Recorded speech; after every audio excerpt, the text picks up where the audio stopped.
வணக்கம். கேபிஎஸ் கலைமகளின் இன்னைக்கு palazzo pant அல்லது பைஜாமா பேண்ட் எப்படி தைக்கிறத பற்றி பார்ப்போம். 2 மீட்ரு துணி எடுத்துருக்குறேன். ஃபஸ்ட்டு கீழே வந்து பட்டி மடிக்கிறதுக்கு வந்து 2 இன்ச்சு எடுத்துக்கோங்க. கனமாக சுருண்டு போகாமல் இருக்கிறதுக்கு 2.5 இன்ச்சு. இது மடிக்க வந்து 1 இன்ச்சு எடுத்துக்கோங்க. இது முழு 25 இன்ச்சு எடுத்துருக்கேன். நேரே போட்டுக்கோங்க. இடுப்பு பகுதி இது கால் பகுதி. இதிலேருந்து ஒரு 27 இன்ச்சு எடுத்துருக்கேன். இதில் வந்து எலாஸ்டிக் வந்து இந்த மாதிரி பட்டை எலாஸ்டிக் இருக்குது, உருண்டை எலாஸ்டிக் இருக்கும். நான் உங்களுக்கு எது தேவையோ அது மாதிரி வாங்கிக்கலாம். இது வந்து இப்போ ஒருத்தவங்க தைக்கிற அளவுக்கு இந்த எலாஸ்டிக் எடுத்துருக்கேன். இது வந்து 1 மீட்ரு எலாஸ்டிக் வந்து எலாஸ்டிக்கில் மடிக்கிறதுக்கு இடுப்புக்கு வந்து நீங்கள் 2 இன்ச்சு எடுத்துக்கோங்க. இது வந்து 4 மடிப்பாக மடிச்சிருக்கேன். அப்போ இடுப்பு சுற்றில் வந்து 4 டிவைட் பண்ணி இப்போ வந்து 32 வருது. அப்போ வந்து 9 இன்ச்சு வச்சுருக்கேன். இடுப்பு சுற்றளவு 9 இன்ச்சு வச்சுருக்கிறேன். அதேமாதிரி இந்த ப்ளே ஓப்பன்னு சொல்லுவோம், கால் வளைவு. அதுக்கு வந்து நீங்கள் அந்த இது வந்து மேலே பட்டிலாம் வராது. அதனால் நேரே இடுப்பு சுற்றளவில் வந்து நிறைய கோடு போட்டுக்கோங்க. கோடு போட்டு இங்கேருந்து ஒரு 2.5 இன்ச்சு வச்சுக்கோங்க. 2.5 இன்ச்சு வச்சுக்கிட்டு கால் சுற்றளவுக்கு நேரே கோடு போட்டுக்கோங்க. உங்களுக்கு இங்கே வந்து சுருக்கமாக அகலம் இல்லாமல் சுருக்கமாகனா நீங்கள் கால் சுற்றளவு எடுத்து போட்டுக்கோங்க. இல்லைன்னா கால் உங்கள் சுற்றளவுக்கு தக்கனா கோடு போட்டுக்கோங்க.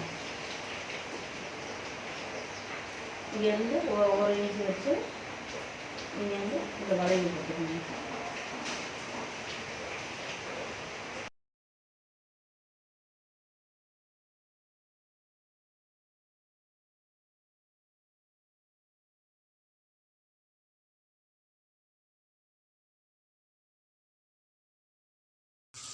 இப்போ கணக்கில் இந்த அடையாளத்துக்காக ஒரு நாட்ஸ் எவ்வளோ தூரம் நீங்கள் மடிக்கிறீங்க, எலாஸ்டிக் மடிக்கிறதுக்கு ஒரு நாட்ஸ் கட் பண்ணிக்கோங்க.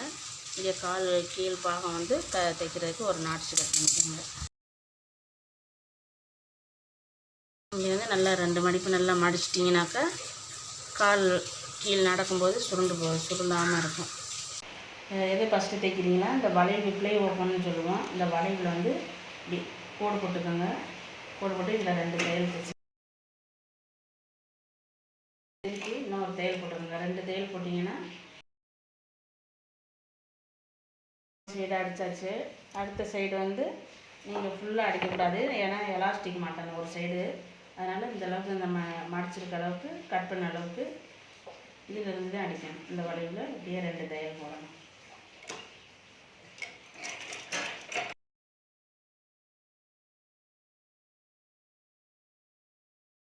ரெண்டு தையல் போட்டாச்சு. அதுக்கப்புறம் இந்த நாடா கோர்க்குறதுக்காக மேல் பகுதியில் வந்து லைட்டாக ஒரு மடித்து வி மாதிரி அடிக்கணும்.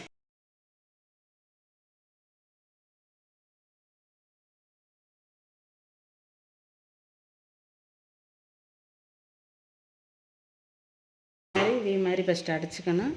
அடிச்சுக்கிட்டு இப்போ எலாஸ்டிக் மாட்டுறதுக்கு சுற்றி ஒரு தையல் போட்டுக்கணும். அதுக்கு வந்து ஒரு 1/2 இன்ச்சு சின்னதாக அப்படி ஒரு மடிச்சுட்டு ஃபுல்லாக அந்த எலாஸ்டிக் எவ்வளோ இருக்கோ 1.5 இன்ச்சுனா 1.5 இன்ச்சு அளவுக்கு மடிக்கணும். 1 இன்ச்சுனா 1 இன்ச்சு. இதில் உருண்டை எலாஸ்டிக் இருக்குது, அதுக்கு வந்து 1 இன்ச்சு அளவில் மடிக்கணும். இப்போ இது வந்து இது 1 இன்ச்சு எலாஸ்டிக், அதனால் 1 இன்ச்சு அளவில் மடிச்சிருக்கிறேன். இப்போ இடுப்பு தைக்கிறோம், இடுப்பு பகுதி தைக்கிறோம்.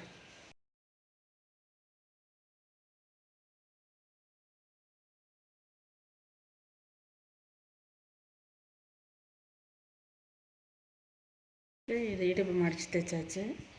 இதில் இன்னொரு தையல் போட்டோம்னா நம்ம எலாஸ்டிக் மாட்டுறதுக்கு ஈஸியாக இருக்கும். இன்னொரு தையல் போட்டுக்கணும். 2 தையல் இடுப்புக்கெல்லாம் எல்லாத்துக்குமே 2 தையல் போட்டிங்கன்னா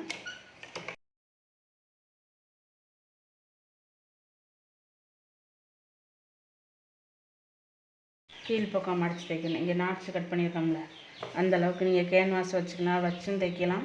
இல்லை சும்மா சாதாரணமாகவும் நல்லா 2 மடிப்பு மடித்து ஒவ்வொரு இன்ச்சு மடித்து அது மாதிரி தைச்சிக்கலாம்.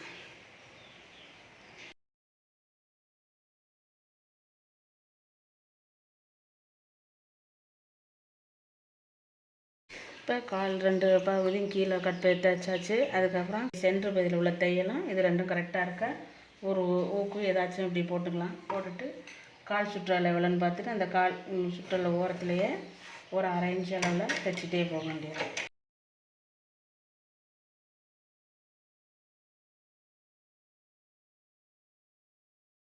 இந்த வளைவில் இப்போ ஒரு தையல் போட்டோம், அடுத்த தையல் இப்படி திருப்பிட்டு அடுத்து 2 தையல் போட்டுறணும்.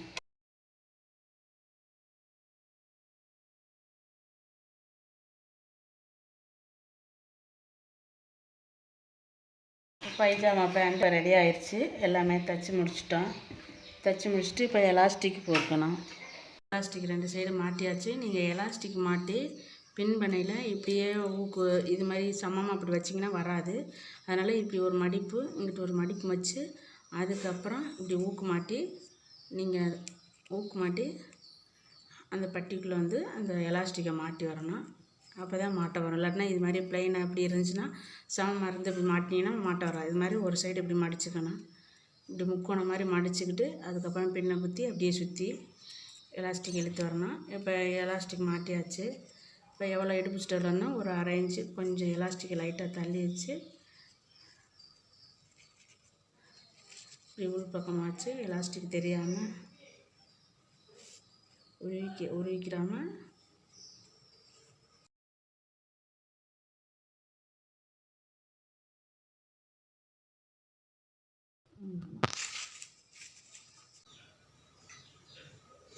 இந்த மாதிரி கட் பண்ணி ட்ரை பண்ணி பாருங்கள்.